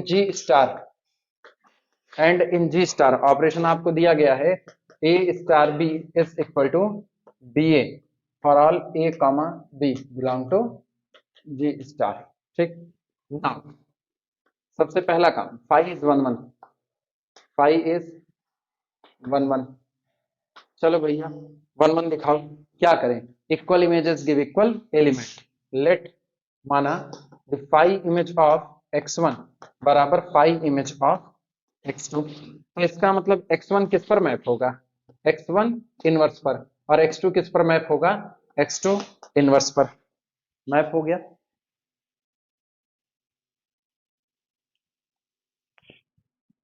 दोनों साइड का इनवर्स ले लो। दोनों साइड का इनवर्स लोगे तो this implies that x1 inverse का whole inverse is equal to x2 inverse का होल इनवर्स। चाहे तो लिख देना टेकिंग इनवर्स बोथ साइड, लिखा जा सकता है। और इसका मतलब ये हुआ दिस इंप्लाइज दैट x1 बराबर x2, यानी implies that phi is 1 1। Phi is 1 1। Note करो, पहला काम हो गया।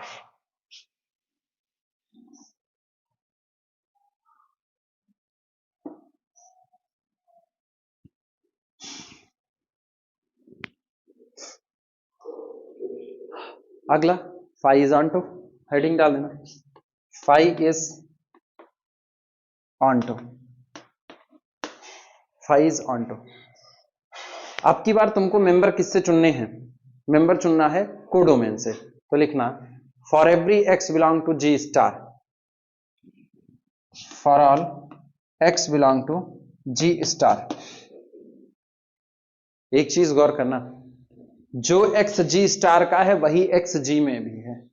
For every X belong to G star, clearly X belong to capital G also, वही एक्स किस में होगा? कैपिटल जी में होगा, ठीक।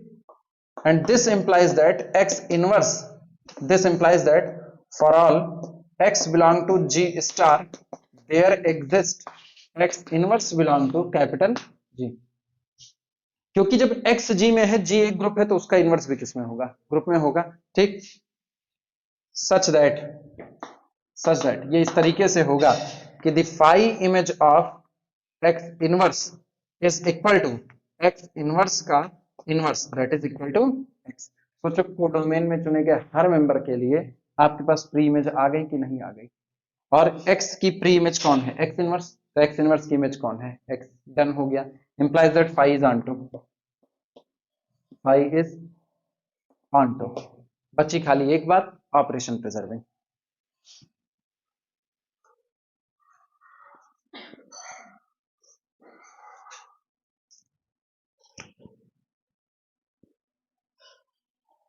अगली हेडिंग डाल देना phi is operation preserving.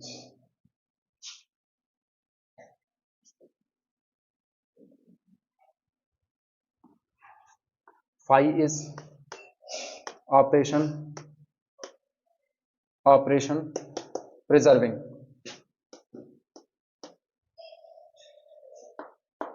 Phi is operation preserving. चलो भैया इन पे शुरू करो, क्या किया जाए? Phi image of A into B is equal to, कहां मैप होगा? ए बी होल इनवर्स पे, बच गया, A B whole inverse that is equal to B A inverse. सही या गलत? नोट करो। अब अपने दिमाग सोच के बताओ, जो लिखा गया क्या वो सही लिखा गया है? जो लिखा गया है क्या वो सही लिखा गया है? गलत लिखा गया है। चलो बता दिए, अब बताओ क्या गलत लिखा गया है?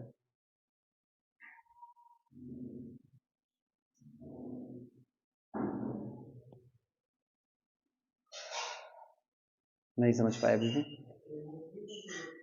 नहीं, एक्चुअली दूसरे वाले में आप जा रहे हो, कोडोमेन में। कोडोमेन में ऑपरेशन कौन है? स्टार है। कोडोमेन में जो ऑपरेशन है वो कौन है? स्टार। वो तो आपने कहीं मेंशन ही नहीं किया, तो ये गलत है। ठीक, तो सही क्या होगा? ये लिखा गया है एलिमेंट ए बी का इनवर्स। एक्चुअली इसको लिखना phi image of A B is equal to जो एलिमेंट है उसी का इनवर्स, लेकिन जब खुलेगा तो खुलेगा B inverse star A inverse. इसको एक्चुअल में ये खुलना चाहिए। अब आई बात समझ में, नोट करो।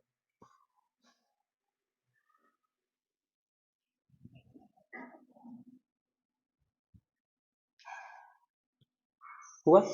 और इसको हम लोग क्या लिख सकते हैं? बी इनवर्स को क्या लिख सकते हैं? Phi image of B.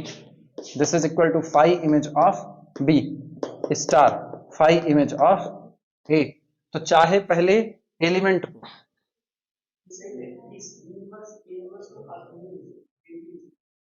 क्या क्या क्या, a star b is equal to B ए।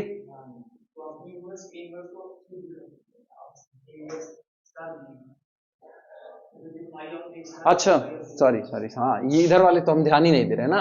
यहां से एक बात और निकल सकती है, ए स्टार बी का whole inverse is equal to B a का होल इनवर्स, यही ना? तो इसको हम लोग क्या लिख सकते हैं? इसको हम लोग, दिस इंप्लाइज दैट, यहां से B inverse star A inverse is equal to A inverse B inverse, ऐसा। सही? क्या कुछ गड़बड़ लग रहा है?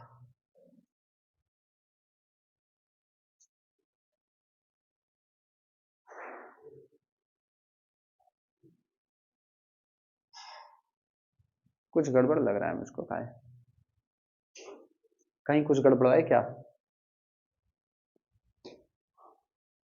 Phi of A B is equal to A B का इनवर्स, किसमें?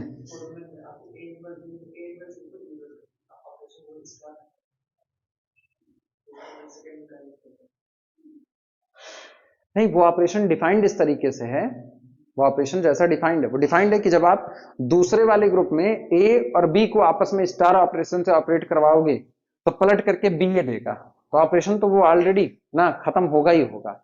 रिजल्ट में वो बी ए देगा, जैसे बी और ए का प्रोडक्ट किया गया हो। Phi image of A B is equal to A B inverse पर मैप हुआ।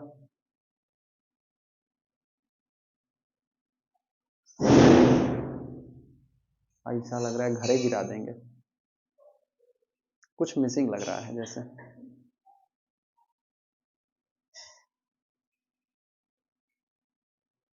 Phi of b phi of A,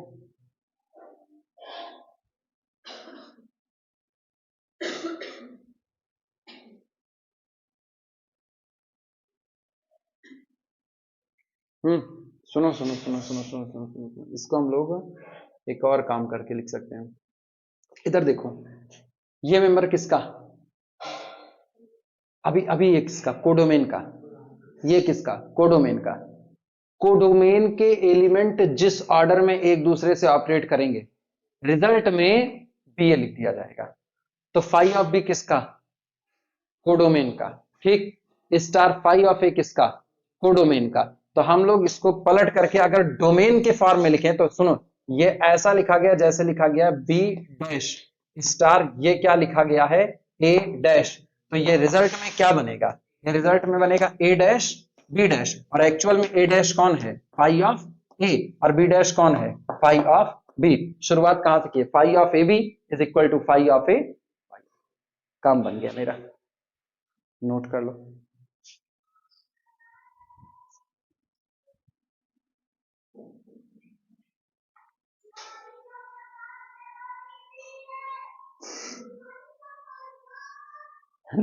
implies that phi is operation preserving, यानी G is isomorphic to,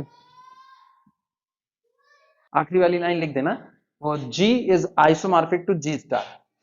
और अब जो करा रहे हैं ये बड़ा इंपॉर्टेंट है, अब जो कराएंगे ये 53 है। मेरे को यहीं तक का सफर तय करना था कि 53 हम करा दें तुमको। लिखना, let small a belong to capital G. नहीं, मेरा टारगेट ये था कि ये मुझको जरूर कराना है, इसलिए लास्ट में small a belong to G and order of this element is finite, is finite. कह रहे हैं ग्रुप के ऑर्डर का आज से कोई मतलब नहीं है। अगर ए किसी ग्रुप का एलिमेंट है और इस एलिमेंट का ऑर्डर कैसा है, फाइनाइट है, ठीक। लेट माना phi a b the automorphism, phi a b the automorphism, phi a b the automorphism of capital G given by, तो पूरा डिस्क्रिप्टिव लिखे हैं, phi a of x is equal to a x a inverse, वही है inner automorphism induced by a, ठीक। Show that, दिखाइए कि show that the order of induced automorphism induced by a divides order of a, ठीक। Exhibit an element, आगे उसी में सवाल बढ़ रहा है, exhibit an element small a from a group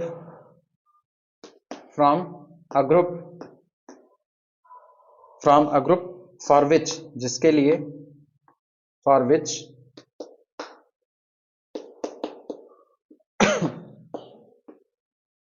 order of phi a is greater than 1 but less than order of element. समझ पाए? जो आपका इंड्यूस्ड ऑटोमॉर्फिज्म होता है उसका ऑर्डर उस एलिमेंट के ऑर्डर को डिवाइड करता है जिस एलिमेंट के लिए वो इंड्यूस्ड हुआ है, जिस एलिमेंट से वो इंड्यूस्ड हुआ है।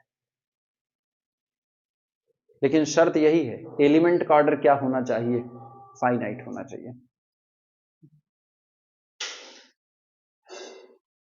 ये एक फार्मूला है, the order of induced automorphism induced by a, या the order of inner automorphism induced by a, आप पूरा ये बोलो, ठीक। दैट इज अर्थात order of induced automorphism induced by a is the divisor of order of a when order of A is less than. Actual बात ये है, main किस्सा जो है ये, ठीक। अब ये दैट इज भैया इसके लिए है ना, हाँ, नहीं नीचे वाले के लिए करना है। नीचे वाले में तो कह रहा है कि आप हमको exhibit an element small a from a group से एक एलिमेंट दिखाइए जिसके लिए इंड्यूस्ड हुए ऑटोमॉर्फिज्म का ऑर्डर एलिमेंट के ऑर्डर से कम होता है। डिवाइड तो करेगा, लेकिन एक से बड़ा होना चाहिए, क्योंकि आइडेंटिटी का ऑर्डर कितना होता है, 1। तो आइडेंटिटी के अलावा आपको खोजना है। प्रूफ किया जाए,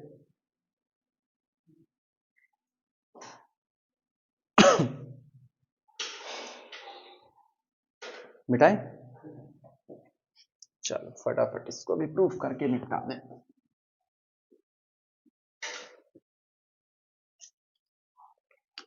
लिखना सॉल्यूशन, चलो सबसे पहले एलिमेंट का ऑर्डर मान लो। लेट माना order of element A is equal to m. इसका मतलब क्या हुआ, इसका मतलब हुआ कि ए की power m is equal to कितना आ जाएगा, आइडेंटिटी आ जाएगा, ठीक। Now automorphism induced by a m operated on x is equal to शुरुआत करें।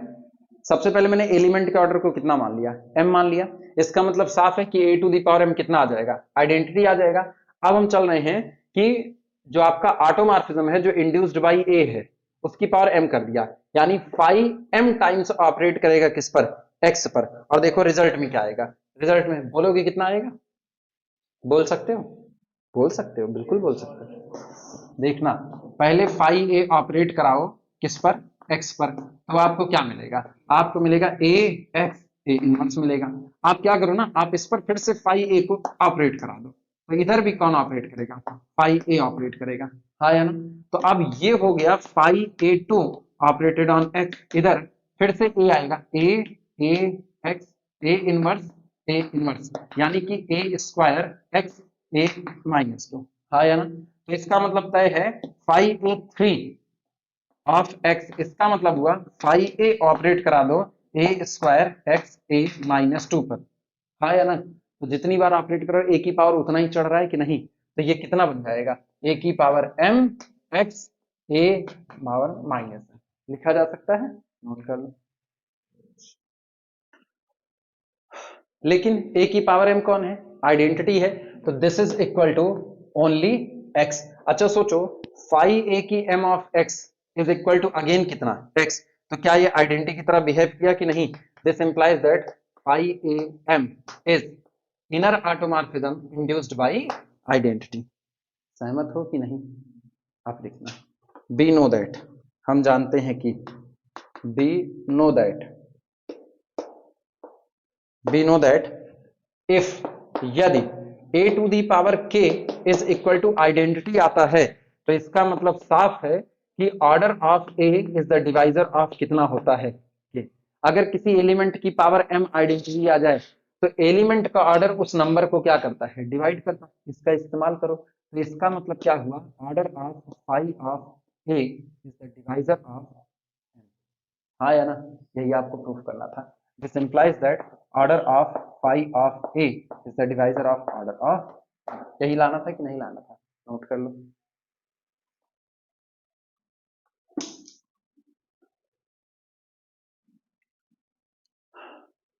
शब्दों में लिखना चाहना तो लिख देना भैया, order of inner automorphism induced by a is the divisor of order of ए, लिख दें हम ही,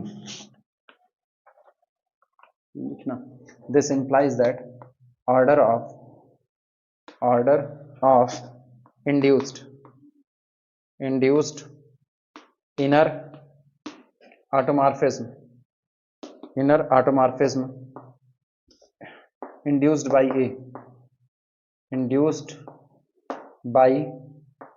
a is the divisor of order of a, ये रहा, ये मेन बात है। लेकिन शर्त है ये सब तभी होगा जब एलिमेंट का ऑर्डर कैसा रहेगा, फाइनाइट रहेगा, ठीक। अब चलो भैया दूसरे वाले का जवाब पता है कहां मिलेगा, दूसरे वाले का जवाब तुमको पता है कहां मिलेगा, अरे D4 में चले जाओ। हाँ, किसी ऐसे एलिमेंट के लिए इंड्यूस्ड ऑटोमॉर्फिज्म बनाओ कि जो इंड्यूस्ड ऑटोमॉर्फिज्म आ रहा है उसका ऑर्डर एलिमेंट के ऑर्डर से कम बैठना चाहिए, लेकिन वन से ज्यादा होना चाहिए। मतलब आपका ऑटोमॉर्फिज्म आइडेंटिटी नहीं होना चाहिए। आइडेंटिटी कब नहीं होगा, जब खुद को खुद पर मैप ना करे। जैसे R90 को R270 पर मैप कर दे, R90 को R90 पर मैप किया तो शक है आइडेंटिटी हो सकता है, लेकिन R90 को R270 पे मैप किया तो बाकी को खुद पे मैप कर दे, मेरे को कोई फर्क नहीं पड़ता, वो आइडेंटिटी नहीं है, तो उसका ऑर्डर एक से तो ज्यादा ही होगा। क्लियर हुआ, लिख देना इन D4।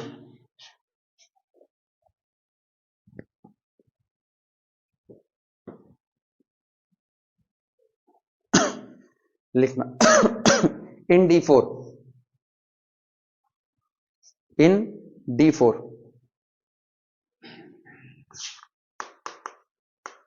इन D4। चलो फाइव R92, फाइव R92, ठीक, इसको ऑपरेट करा दो x पर, फाइव R92 x पर ऑपरेट करा दो, काम बन गया तुम्हारा, करें। एक्स कुछ भी हो सकता है, उससे कोई फर्क नहीं है, क्योंकि जो आपका ऑटोमॉर्फिज्म होता है वो ग्रुप के सारे मेंबर पर ऑपरेट करता है। तो phi of R 90 square x is equal to कितना होगा भैया, आर 90 की 2 एक्स, आर 90 की 2 का इनवर्स। अभी अभी तो तुमने प्रूफ किया कि फाइव ए की एम इज इक्वल टू ए की M x a minus M, याद आया? तो इसीलिए 2 हो गया।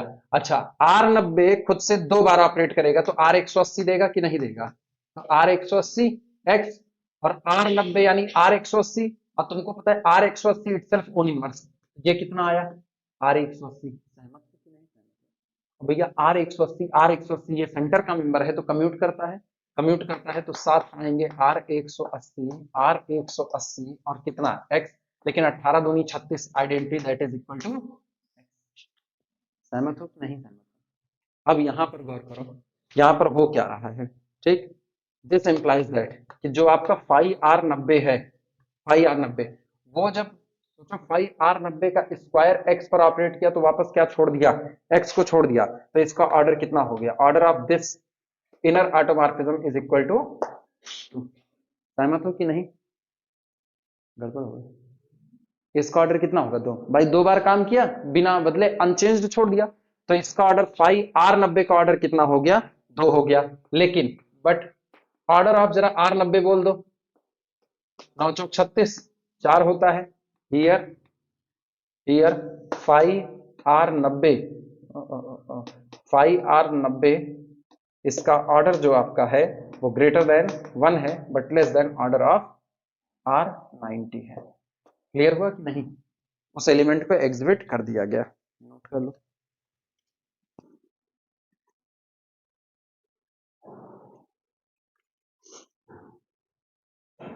ग्यारह सात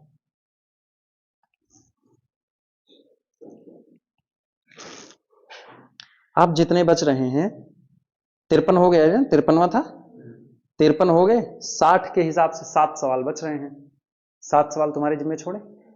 ठीक, आज हम इसका पीडीएफ बना करके 7 सवाल का दे देंगे, लगाना, जो नहीं आएगा उसमें से देख लेना, बस चैप्टर खत्म। लेकिन लास्ट के सवाल आज लग जाने चाहिए, क्योंकि उनकी जरूरत है, अगले चैप्टर में उनकी जरूरत पड़ सकती है। ये मान के चलो लास्ट में गैलियान ने जितना दिया ना, रिजल्ट वाले में दे दिया है। 63 है, तो यार कितने बचे, 10 बचे हैं हमारे, क्योंकि हम कितने पर आए, 53 पर आए, 10 बचे। ठीक है यार,